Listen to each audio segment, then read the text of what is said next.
नमस्कार। प्रादेशिक समाचार के साथ मैं पूनम केरकेट्टा। पहले मुख्य समाचार।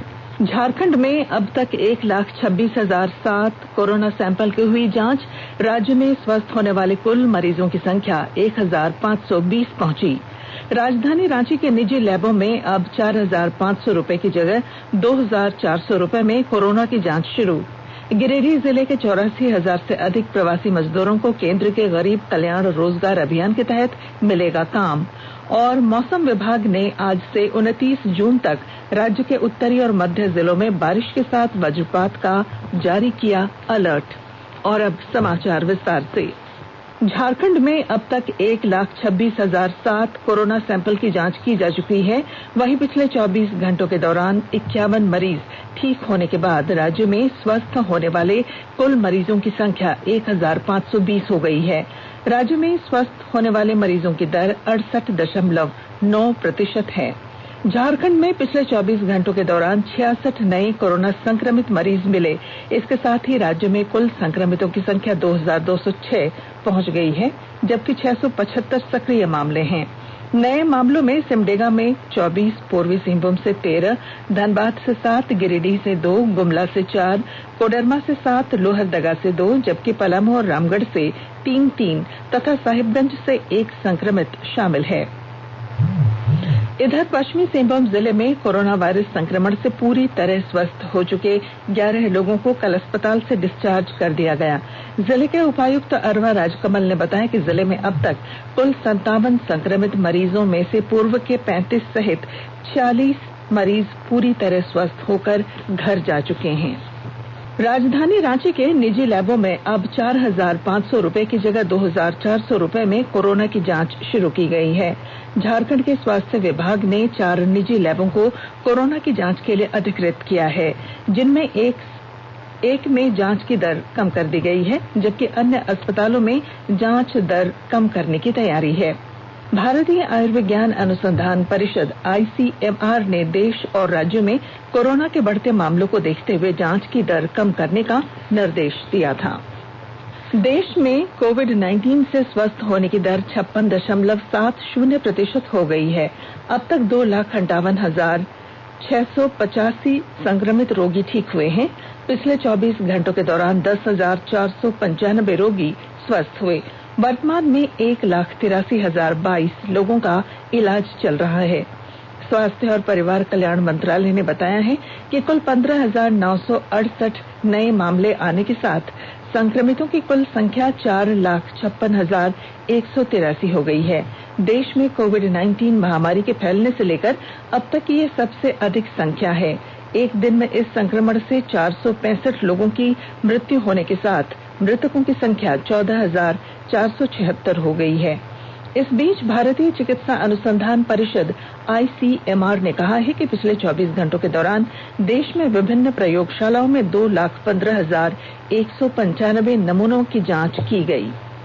भारतीय आयुर्विज्ञान अनुसंधान परिषद ICMR ने कहा है कि उसने अब कोविड-19 के नमूनों की जांच के लिए देश भर में 1,000 प्रयोगशालाओं की व्यवस्था की है। एक ट्वीट में ICMR ने इस देश में परीक्षण सुविधाओं में ऐतिहासिक उपलब्धि बताया।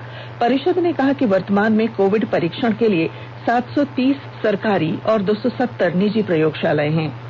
ICMR ने यह भी कहा कि इस वर्ष 23 जनवरी को परीक्षण के लिए केवल 1 और 23 मार्च को 160 प्रयोगशालाएं थीं। अब यह संख्या 1,000 प्रयोगशालाओं तक पहुंच गई है। सिंदरी से भाजपा विधायक इंद्रजीत महतो सहित 20 लोगों के खिलाफ कोरोना काल में धारा 144 के उल्लंघन की प्राथमिकी दर्ज की गई है। यह प्राथमिकी धनबाद के SDM राज महेश्वरम के आदेश पर कल दर्ज की गई। इसके साथ ही अंचल अधिकारी के आदेश पर अन्य कई लोगों के खिलाफ धारा 107 के तहत कार्रवाई की गई है। कोरोना महामारी को लेकर लोगों को जागरूक करने के लिए लातेहार के बालूमाथ में पुलिस ने कल देर शाम शहर में फ्लैग मार्च किया। इस जागरूकता अभियान के माध्यम से लोगों को वैश्विक महामारी का रूप ले चुकी कोरोना वायरस संक्रमण को देखते हुए बिना काम के घर से बाहर नहीं निकलने, जरूरत पड़ने पर मास्क लगाकर निकलने और सोशल डिस्टेंसिंग का पालन करने की अपील की है।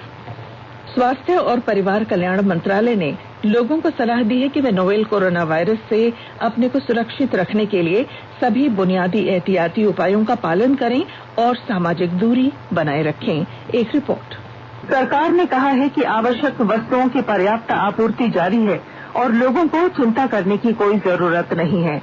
लोगों को सलाह दी जाती है कि वे आवश्यक वस्तुओं और चिकित्सा सामानों की खरीदारी करते समय धैर्य रखें और शांत रहें। आवश्यक वस्तुओं को खरीदने के लिए बार बार बाहर निकलने से बचें। साथ ही लोगों से हाथ मिलाने और गले लगने से भी बचना चाहिए। बाजार, मेडिकल स्टोर और अस्पतालों में लोग कम से कम 1 मीटर की दूरी बनाए रखें।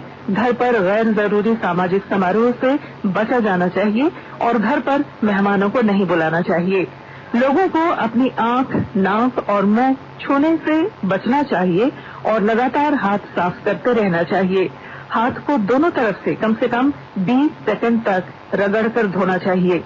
यदि कोई व्यक्ति खांसी या बुखार से पीड़ित है तो वह दूसरों के संपर्क में आने से बचे और डॉक्टर से तुरंत परामर्श ले। स्वास्थ्य मंत्रालय ने कोरोना वायरस के बारे में जानकारी के लिए एक टोल फ्री नंबर 1075 जारी किया है। इधर राज्य सरकार की ओर से भी कई दिशा निर्देश जारी किए गए हैं। इस सिलसिले में सरकार ने हेल्पलाइन नंबर 181 जारी किया है।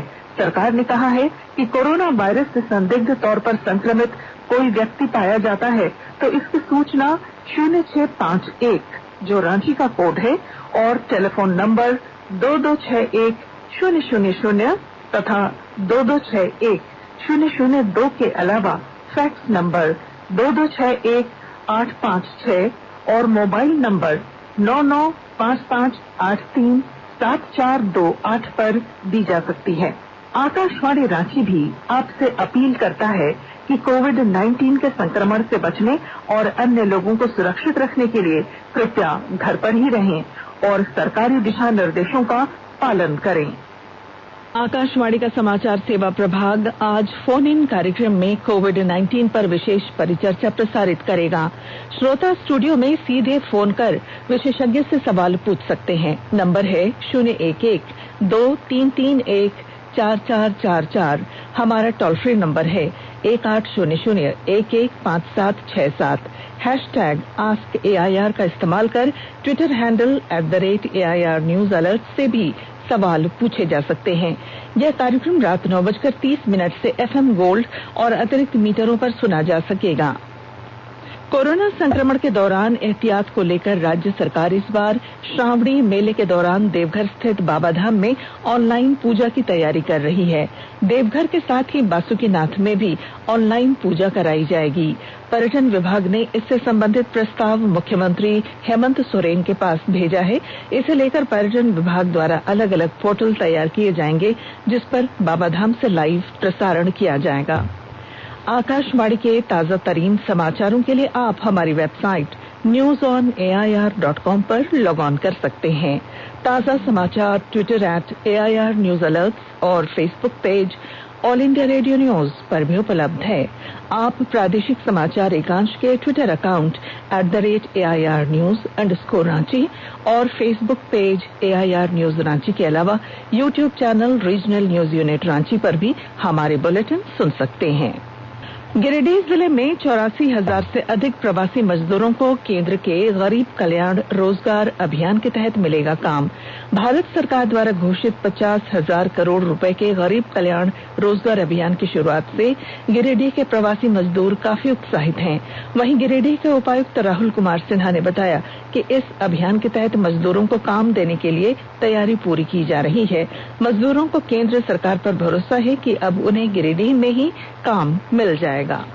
मैं प्रकाश वर्मा, माननीय प्रधानमंत्री जी ने जो गरीब कल्याण योजना चालू किया है उसमें मैं बहुत खुश हूँ और बहुत तरह से मुझे आशा है कि सरकार ने मुझे बहुत तरह का व्यवस्था देगा और मैं लॉकडाउन के कारण घर पे बैठा हूँ, इसके लिए बहुत ध्यान दे रहा है सरकार ने। सरकार पे मैं बहुत खुश हूँ। महेंद्र कुमार वर्मा, ग्राम चंद्रमार्नी। लॉकडाउन आने के बाद गांव चले आए झारखंड में और घर में हमेशा काम को लेकर के एक चिंता बना रहता था। इसके बीच पता चला प्रधानमंत्री गरीब कल्याण योजना लॉन्च हुआ है। मुझे आशा है इस योजना के अंतर्गत मुझे रोजगार मिल जाएगा। इसलिए श्री नरेंद्र मोदी जी को धन्यवाद करता हूँ। रामगढ़ के कृषि विज्ञान केंद्र मांडू में भारत सरकार की कृषि यंत्रीकरण योजना के अंतर्गत खेती के कार्यों में प्रयुक्त होने वाले कृषि यंत्र किराए पर उपलब्ध कराए जा रहे हैं। कस्टम हायरिंग योजना के अंतर्गत tractor, power tiller, cultivator, zero tillage machine, power weeder, आलू बोने के लिए मशीन जैसे आधुनिक कृषि यंत्र किराए पर उपलब्ध हैं, जिसके माध्यम से किसान अब समय रहते जुताई, बुआई, कटाई कर सकेंगे। इस योजना से जिले के मांडू, पतरातू, डाड़ी क्षेत्रों में किसानों ने फायदा लेना शुरू कर दिया है। किराए पर कृषि यंत्र उपलब्ध होने से युवाओं को खेती की ओर जोड़ा जा सक रहा है। भारतीय रेल नियमित रेलगाड़ियों में इस वर्ष 14 अप्रैल या उससे पहले ली गई सभी टिकटों की धनराशि पूरी तरह वापस करेगा। रेलवे ने एक बयान में कहा है कि ऐसी सभी टिकटें रद्द कर दी जाएंगी और मौजूदा प्रावधानों के अनुसार पूरी धनराशि वापस की जाएगी। हजारीबाग के सांसद और पूर्व केंद्रीय मंत्री जयंत सिन्हा लॉकडाउन के बाद कल देर शाम हजारीबाग पहुंचे। स्वास्थ्य विभाग के चिकित्सक ने उनकी स्क्रीनिंग की। Civil surgeon doctor Sanjay Jaiswal ने बताया कि श्री सिन्हा होम क्वारंटीन में रह रहे हैं। जरूरत पड़ने पर उनका सैंपल जांच के लिए लिया जा सकता है। राज्य के स्वास्थ्य मंत्री बन्ना गुप्ता के आदेश के बाद रिम्स में चल रही सभी नियुक्ति प्रक्रियाओं पर निदेशक ने रोक लगा दी है। अब शासी परिषद की बैठक के बाद प्रक्रिया दोबारा शुरू की जाएगी। इस संबंध में रिम्स प्रबंधन की ओर से कल सूचना जारी कर दी गई। जैसा कि आपको मालूम है कि 24 मई से रिम्स के विभिन्न विभागों तथा प्रशासनिक पदों पर नियुक्ति के लिए डॉक्यूमेंट वेरिफिकेशन तथा इंटरव्यू प्रक्रिया शुरू की जानी थी। वहीं स्वास्थ्य मंत्री ने 19 जून को रिम्स निदेशक को पत्र लिखकर संस्थान में नई नियुक्तियों, टेंडर, स्थानांतरण, पदस्थापन पर तत्काल प्रभाव से रोक लगाने का आदेश दिया था। झारखंड उच्च न्यायालय में सरकार का पक्ष रखने के लिए 4 नए अपर महाधिवक्ता सहित 31 अधिवक्ताओं की नियुक्ति की गई है। मुख्यमंत्री हेमंत सोरेन से इनकी नियुक्ति की मंजूरी मिलने के बाद विधि विभाग ने कल अधिसूचना जारी कर दी। उच्च न्यायालय में सरकार का पक्ष रखने के लिए दर्शना पोद्दार मिश्रा, सचिन कुमार, आशुतोष आनंद और अशोक कुमार अपर महाधिवक्ता बनाए गए हैं। वहीं मुकेश कुमार सिन्हा, नीलम तिवारी और वंदना सिंह को वरीय स्थायी सलाहकार बनाया गया है। 5 राजकीय अधिवक्ता बनाए गए हैं, जिनमें अशोक कुमार यादव, लाल चंद्रहास नाथ शाहदेव, मनोज कुमार, मिथिलेश सिंह और कौशिक सारखेल शामिल हैं। और अब मौसम विज्ञान विभाग ने आज से 29 जून तक झारखंड के उत्तरी और मध्य जिलों के साथ ही दक्षिण पूर्वी इलाकों में गरज के साथ वज्रपात होने की संभावना जताई है। आज से 29 जून तक रांची समेत आसपास के क्षेत्रों में बादल छाए रहेंगे और गरज के साथ हल्के से मध्यम दर्जे की बारिश होगी। कल भी गरज के साथ बारिश होने की संभावना है। 26 से 29 जून तक 1-2 बार गरज के साथ हल्के से मध्यम दर्जे की बारिश हो सकती है। रांची में कल 2.3 मिलीमीटर बारिश दर्ज की गई।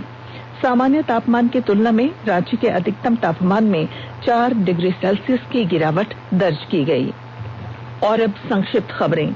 गुमला जिले के चैनपुर थाना अंतर्गत 3 टांगर गांव में धान के बिचड़े की पहरेदारी कर रही महिला के कुएं में फिसलकर गिर जाने से उसके 2 वर्षीय पुत्र सहित उसकी भी मौत हो गई। खूंटी जिले के अड़की प्रखंड के पूर्णा नगर पंचायत के हेल्थ एंड वेलनेस सेंटर में कल लोगों का हेल्थ चेकअप किया गया।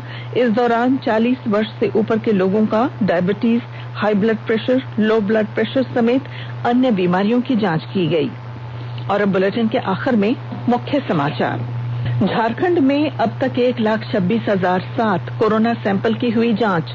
राज्य में स्वस्थ होने वाले कुल मरीजों की संख्या 1,520 पहुंची।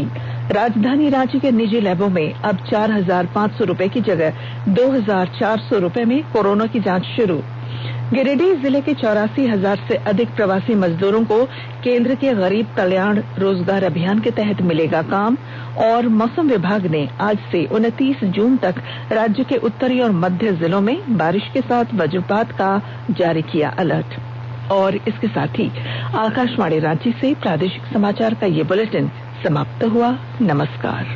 घर में रहिए, सुरक्षित रहिए और सुनते रहिए आकाशवाणी।